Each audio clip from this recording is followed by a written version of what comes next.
তো এখন একটা জিনিস দেখা যাচ্ছে পাতায় টক্সিসিটি হচ্ছে, মানে পাতায়ও পিএইচ হচ্ছে, গাছের যে পাতা ওইটাই পিএইচ হচ্ছে, ওই পিএইচ মানে লবণাক্ত হচ্ছে বা অ্যাসিডিটি হচ্ছে। কি হচ্ছে কৃষক কি হচ্ছে হেক্সাকোনাজল, ঠিক আছে, ফাঙ্গিসাইডের ওষুধ, ওর সঙ্গে কি করছে আপনার, তাহলে ওটা কি হচ্ছে হেক্সাকোনাজল এসসি ফর্মে আছে 5% ইসি, ঠিক আছে, ওর মধ্যে কি করছে আপনার ক্লোরোপাইরিফোস সাইপারমেথ্রিন মিক্স করছে, চাষি এটাই করছে, ঠিক আছে। তাহলে কি হচ্ছে ক্লোরোপাইরিফোস সাইপারমেথ্রিন যে ইসি ফর্মে, ওর টক্সিসিটি আলাদা, এর টক্সিসিটি আলাদা, তা দুটো যখন মিক্স হয়ে যাচ্ছে পাতায় অ্যাসিডিটি হয়ে যাচ্ছে।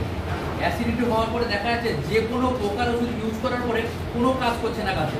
এরকম কিছু কিছু ক্ষেত্রে হচ্ছে কি আপনি পোকার ওষুধ ইউজ করছেন কিন্তু কোনো কাজ হচ্ছে, তার মূল কারণ হচ্ছে পাতায় টক্সিসিটি হয়ে গেছে, কোনো পোকার ওষুধ কাজ করছে। আর অনেক সময় দেখা যায় পাতা পুড়ে পুড়ে হয়ে লাল হয়ে যাচ্ছে। তো পাতায় পিএইচ কন্ট্রোল করার জন্য আমরা একটা প্রোডাক্ট, যেটা আমরা বিদেশ থেকে জাপান থেকে আসছে প্রোডাক্টটা এক্সপোর্ট, 2.5 গ্রামের পাতা আছে, গ্রোথেরও কাজ করবে, ফাঙ্গাস কন্ট্রোলও করবে, গাছের পাতার পিএইচ কন্ট্রোল করবে, মানে এটা এক ধরনের হরলিক্স, ঠিক আছে। তো আমরা এত মানে মেন হচ্ছে গাছের মেন হচ্ছে মাইক্রোনিউট্রিয়েন্টের অভাবের জন্য এত কিছু প্রবলেম হচ্ছে।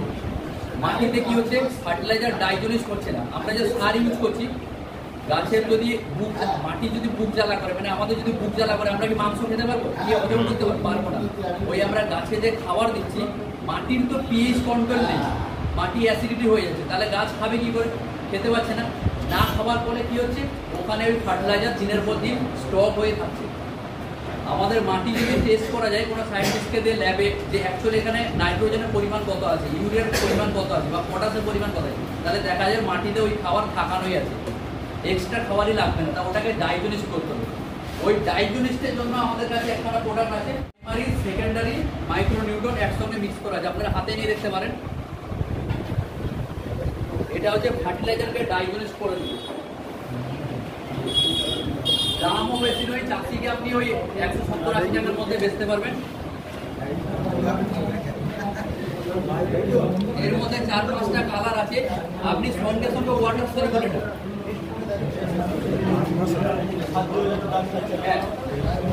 এই মুহূর্তে এটা যে কোনো সারের সঙ্গে মিশিয়ে দিতে পারেন, ঠিক আছে, এবং সঙ্গে সঙ্গে ওয়াটার হয়ে গেলে আপনি একটা হাতে জল নিয়ে দেখেন, সঙ্গে সঙ্গে আপনার জল হয়ে যাবে।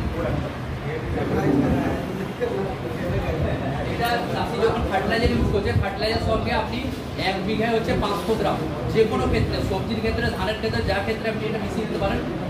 মানে আমাদের কোম্পানি মেনলি অল্টারনেট প্রোডাক্ট বেশিরভাগ দিয়ে এসছে, কারণ হচ্ছে ওটা কি সাপোর্টেড করতে পারবে, ঠিক আছে। ফার্টিলাইজার সঙ্গে যদি আপনি মিশিয়ে দেন, ফার্টিলাইজারটাকে ডাইজেস্ট করে দেবে, এটা ডাইজেস্ট করবে, গাছের খাবারের উপযুক্ত হবে।